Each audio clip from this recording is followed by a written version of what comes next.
Can you tell us what Addie does for your mental health? Oh, she does a lot. She helps with routine.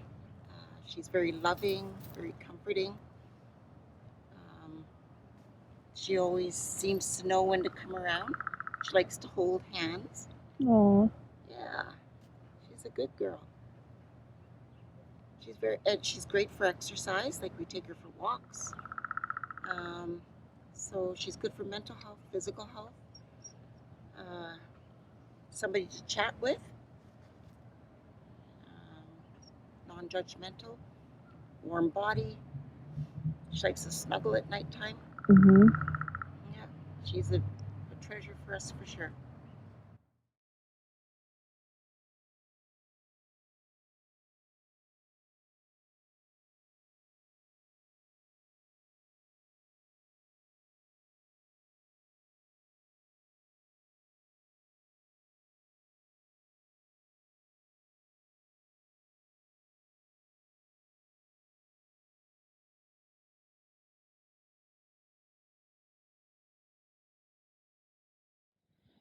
So this is Willie. Willie's about 6 months old now. He's a Irish setter, and we got Willie at the same time as we started a new family at home. And so there's been some definite challenges with raising both a baby and a puppy at the same time, and perhaps not advisable. But on the other hand, Willie's a huge member of our family right now, and he always will be. And he's growing up with my son, so that's just an amazing feeling.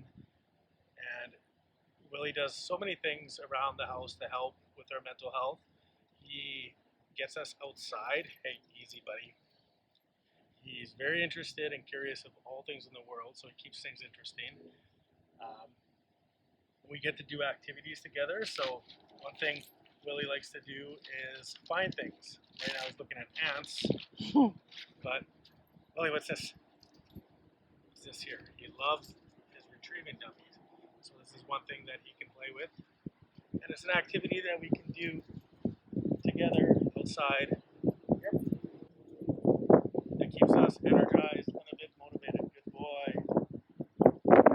So we get to do something together that's a little goal oriented, something where he can make some progress. Okay, and then we feel like a team together. And then at night we get all the cuddles. Well, maybe not all the cuddles, but he's still pretty rambunctious. But as you can see, it's just nice and enjoyable afternoon. It's good to share it with someone, and someone happens to be Willie today.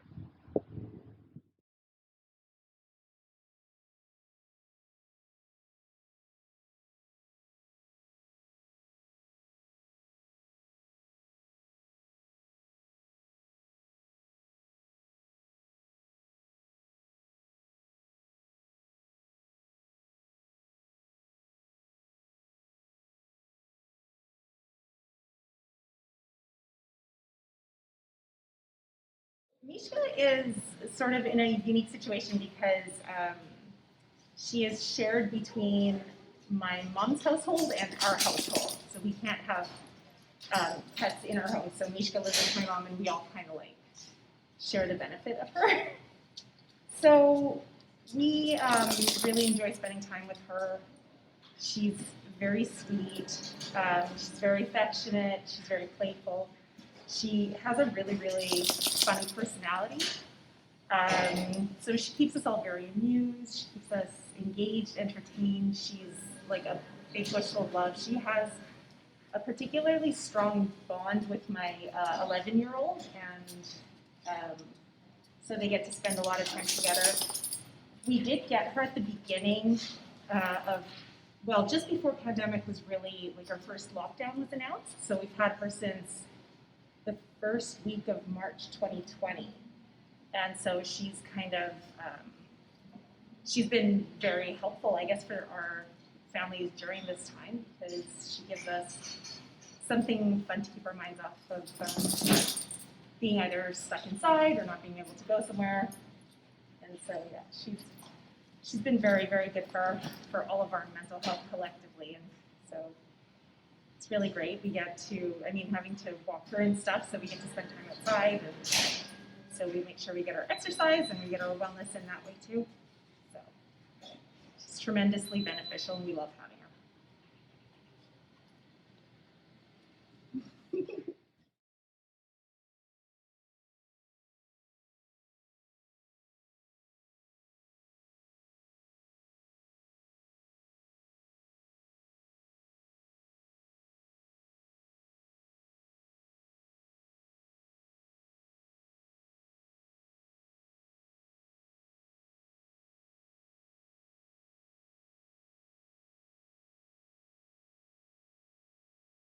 All right, so this is Monty, otherwise known as my best friend.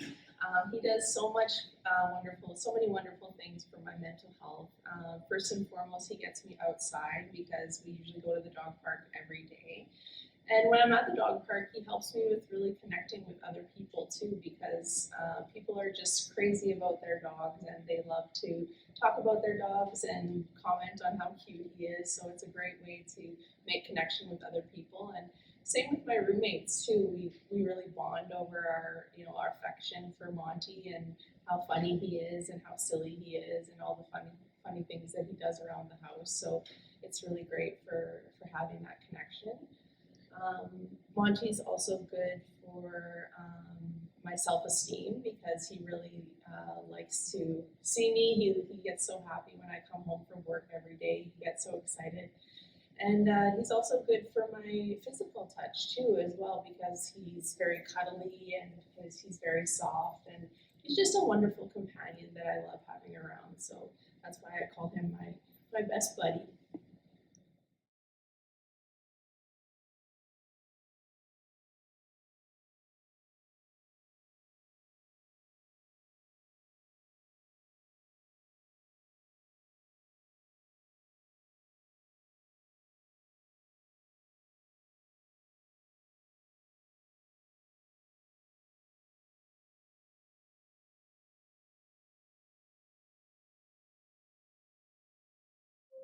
All right.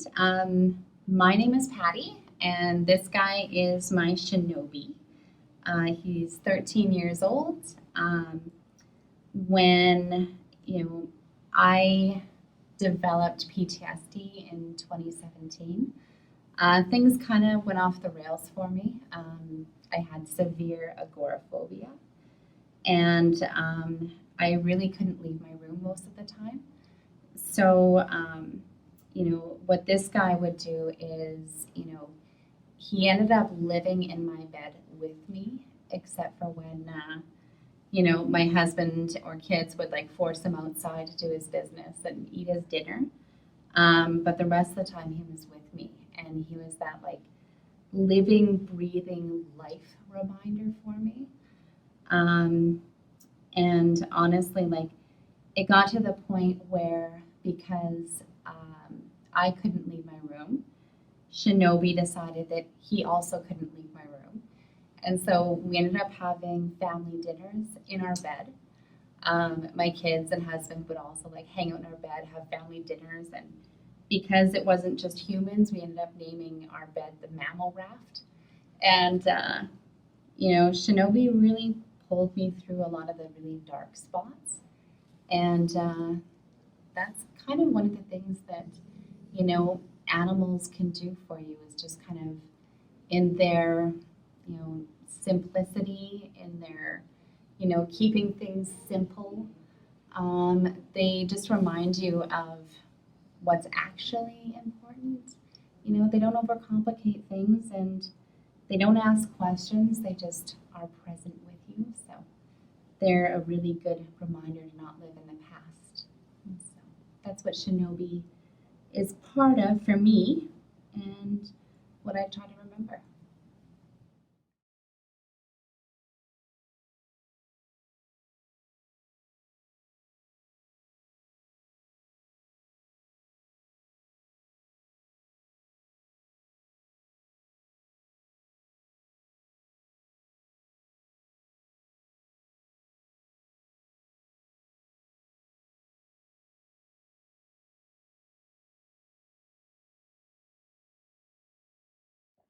Hi everyone, my name is Samara. I work in the employment program, And this is my little fur baby Bagheera.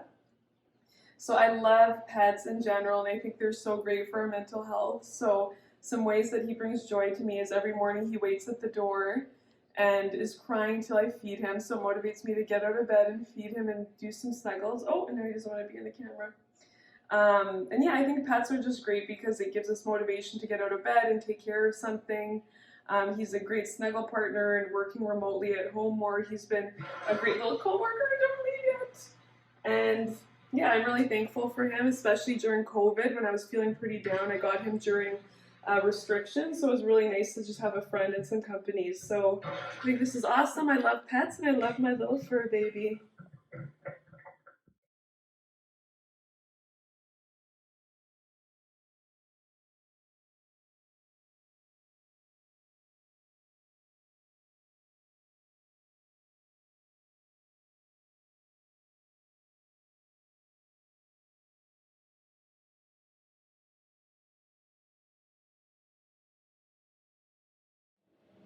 Hi everybody, so this here is Luma, and I've been lucky enough to have her in my life right now. She is quite young, but I've had dogs my entire life, and how they help me when it comes to mental health is they're always there, no matter who you are or what you've done in your day.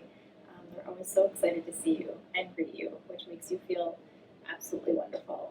And another thing I've always found with my animals that I've had is sharing them actually brings a lot of joy. And so I am lucky enough to be able to bring her to work. And so seeing her make others so happy actually makes me really happy as well. Um, and yeah, they're just always been a staple part of my family, and I'm lucky I'm bringing them into my family as it goes forward. Um, I guess a few of the things that having a pet does for me definitely is getting outside. So I find that I often cycle with my dogs. This one obviously doesn't come beside me, but actually in the basket. So she's a basket dog, so you might see us around town. But that feels really good to be able to get out with my animals.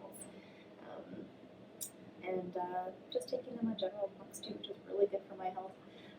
I am a consumer as well, and so I notice my mental health is very much affected by how much I get outside or don't get outside. And so they really encourage me. And this one's still a little pup, so she's still eager to play, which brings up that side of me too that I don't see very much anymore as an adult.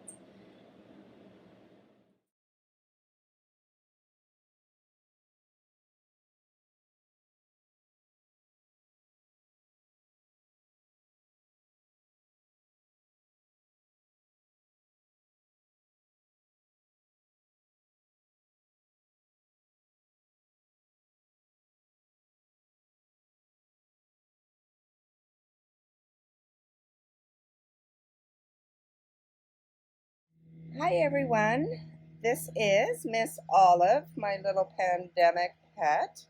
We adopted her back in October, and she has brought us so much joy during this time and has provided us with lots of amusement. She's still a teenager, as you can see. She's not wanting to get held by her mama, but I would highly recommend having a little one that spends time with you.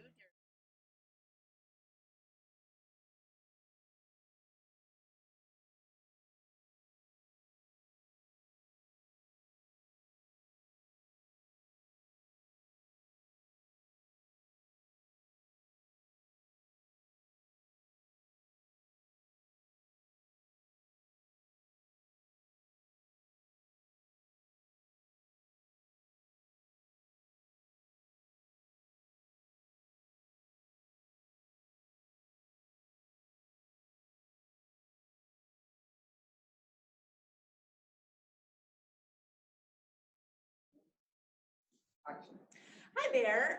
My name is Cheryl, and I work in the Wellbeing Learning Center here at CMHA Manitoba, Winnipeg. Thanks for joining us today. I want to share a few ideas that can really help your mental wellness and your overall well-being on a daily basis. So I've got 8 of them, and starting at number 1, we really recommend that you turn off your technology for a little bit every single day. So if you found yourself spending a lot of time maybe working on your computer, or maybe you've been glued to the cell phone, or perhaps you've been watching a lot of news on TV as well, we really recommend that you take some time every day and just unplug and enjoy your own company. Maybe focus on a hobby that you enjoy, go for a walk, make a meal that you love, or if you're a creative person, maybe do some journaling, or create something crafty and beautiful. Just try and take some time every single day to unplug and just enjoy your own company, and you're going to notice that it's just going to help you reduce some of those worried thoughts. It's going to do a lot for your anxiety, and it's going to boost your mood a little bit. Our second suggestion is to try and make time every day to go outdoors. So what we know about going outdoors is that spending some time getting some fresh air in the sunshine, getting some vitamin D can be really helpful for your physical health as well as your mental health. It's also a really great opportunity for you to get a bit of a new perspective, just spend some time enjoying the weather and feeling yourself kind of calm down physically and calm down mentally, and just enjoying your day. So a really great tip for your mental health is to go outdoors and just enjoy some nature and let it nurture you. Third, I want to mention exercise. So we know a lot of research has started to tell us that exercise is really helpful for our mental health. And what we know about exercise is that it gets all those good chemicals moving around and our endorphins moving around in our body. And we get sort of a natural antidepressant from exercise. So, you know, if you like to walk briskly, that's fabulous. If you like biking or maybe jogging, or even doing some exercise in your own home, if you have some exercise equipment, or maybe just doing some jumping jacks in the living room, can be really helpful for your mental health as well as your physical health. And we really recommend that you try and get at least 10 or 15 minutes of exercise every single day to both help your physical health and your mental health. We want to talk a little bit about practicing mindfulness. So mindfulness is that experience where we take a few minutes every day. We just try and get really centered and grounded in the moment.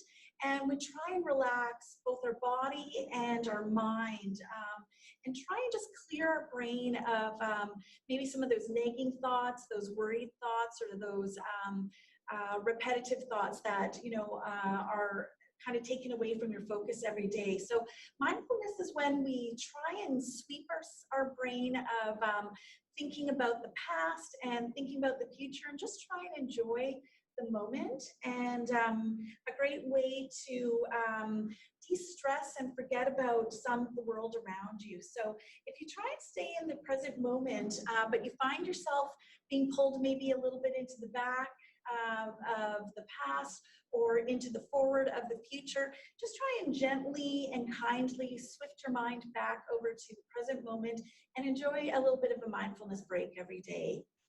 Something that can be really good for our well-being and our mental health is if we just accept the fact that there are some things in life that we can't control.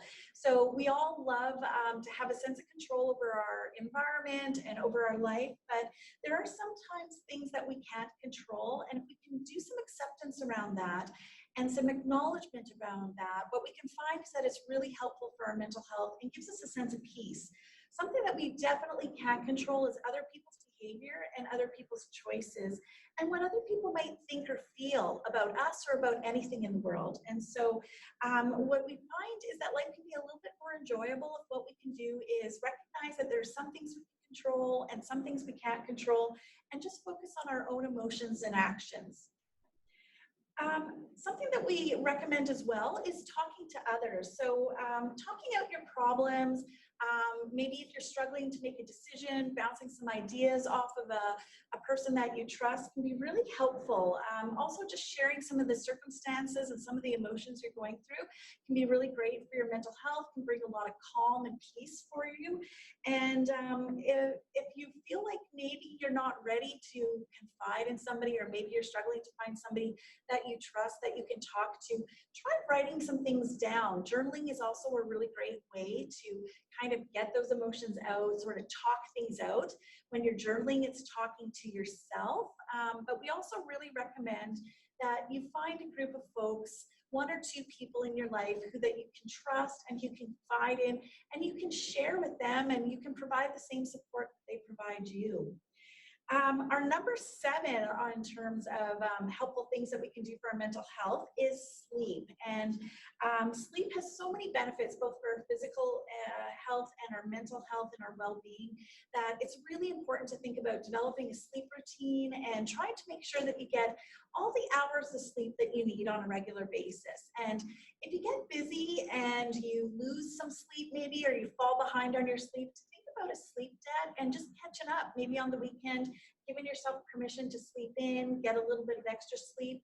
Or even if you're feeling just really fatigued and drained, it's important to give yourself the opportunity to rest and maybe take a nap in the middle of the day, just so that you can kind of rejuvenate and power back up. So think about your sleep, think about setting a routine, and just recognize that sleep is a really important part of our well-being.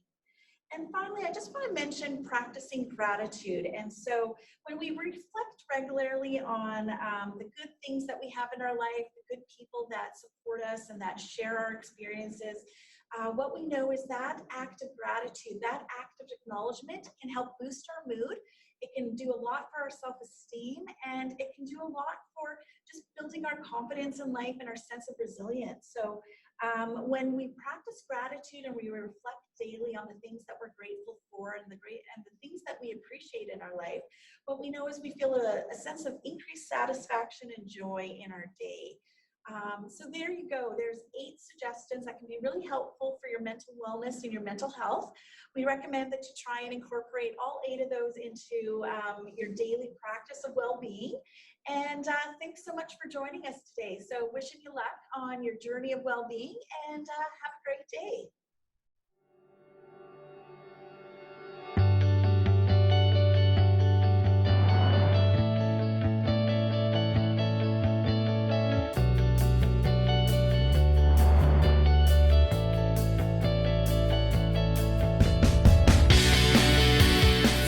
My name is Brandon. I'm an employment specialist at CMHA Manitoba in Winnipeg, and this is my bike.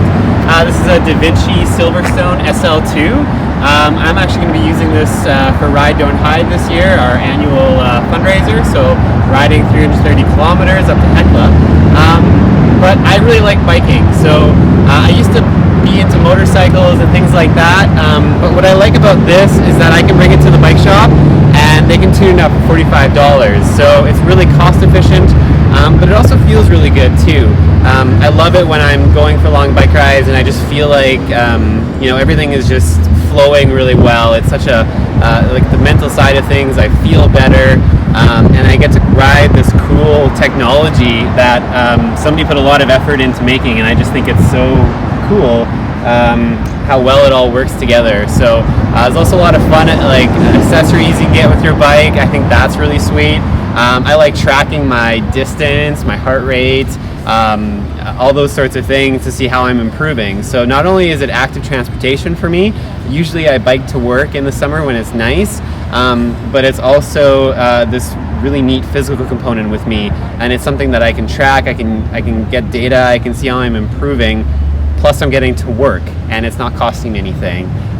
So I think that that's really great. So I like road biking. I think in the future I'd love to get into mountain biking and things like that. There's just so many different cool bikes. I think once you start getting into bikes, you realize that you just need to get all the different kinds.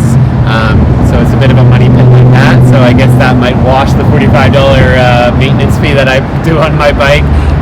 But as a whole, I think those are some of the big reasons why I like it. So yeah.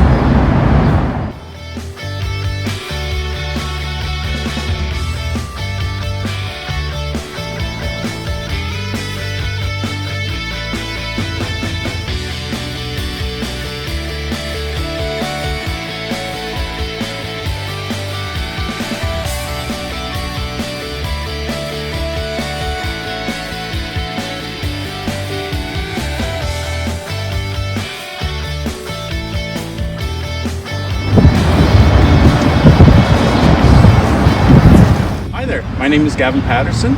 I'd like to introduce you to my road bike, which is named Soul. It's actually what it's called. I have a second bike called Moose, and it's an off-road winter bike. It's great for winter season. It's a great way to get out in the city and enjoy nature. For me, biking is all about getting out, being social, and enjoying a physical activity that's low impact on my knees. So I'm able to get out there, enjoy the weather, meet new people, and see all parts of the city that I would normally get to if I just walked. Biking is a great activity. You support your local economy, you get to meet the local people at the bike shops, and there's a community within a community. So it helps in so many ways. It improves my mental health, my physical fitness, and it gets me out of the house too. So.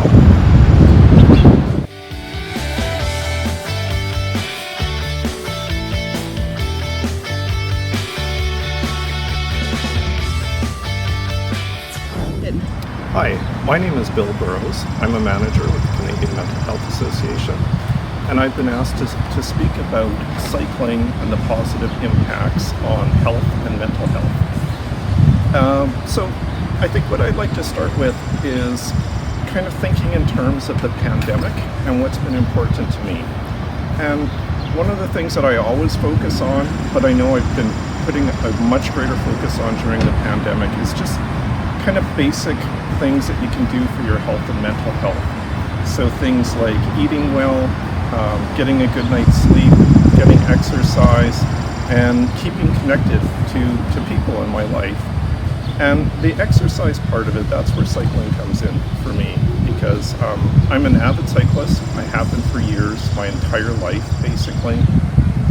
And what I find really works for me, just to get exercise every day, is I commute to work whenever I possibly can. If I can do it, I do it. And so it's just built into my regular everyday life. I know I'm going to get on my bike to get to and from work. I use it for other reasons too. And so that really hits a couple things for me. One, it gets me moving. And the other piece of it is I know for my mental health, it's important for me to move, and I've known that my entire life since I was a child, and it's even better if I can move my body outside. And so cycling has been really important for me in that way. And as I get older and my knees have kind of been stressed over the years, I haven't been able to do some other sports that I used to really enjoy when I was young, but cycling is really good for my knees, so it's something that I know I can do just every day. This bike, I have been riding this bicycle for over 30 years. I bought it new, and I bought it as a road bike, and about maybe 13 years ago I converted it to a single-speed bike just to use as a commuter bike. So it's my regular everyday bike. I've repaired it many times, and it fits me like a glove, and that's why I keep on using it, and I really hope it never gets stolen. So far, so good.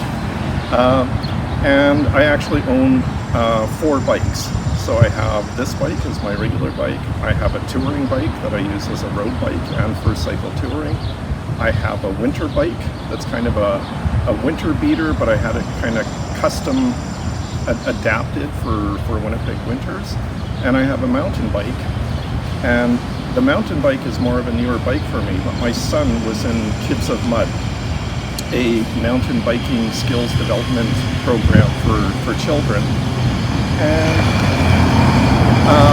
I didn't have a mountain bike, and I found that, I wanted to be able to mountain bike with him. And so it's something that we can do together. It's something that we both enjoy. And so it was just something that could kind of add to some of those 4 core things that I talked about: social connections, regular exercise, and for me, that added thing about being outside. So those are some of the things that I just kind of think about when I think about cycling and mental health. And this was kind of a fluke. Today I just happened to have my Ride Don't Hide water bottle in my water bottle cage on my bike. But this is about Also, Ride Don't Hide and Spirit Week this year, and I've been involved with Ride Don't Hide ever since we started doing it in Manitoba. It's a great event. It's a great event for not only cycling, but bringing people together, last year and this year in a pandemic way, and raising awareness about mental health, mental illness, and the things that people can do to keep themselves healthy. Thank you.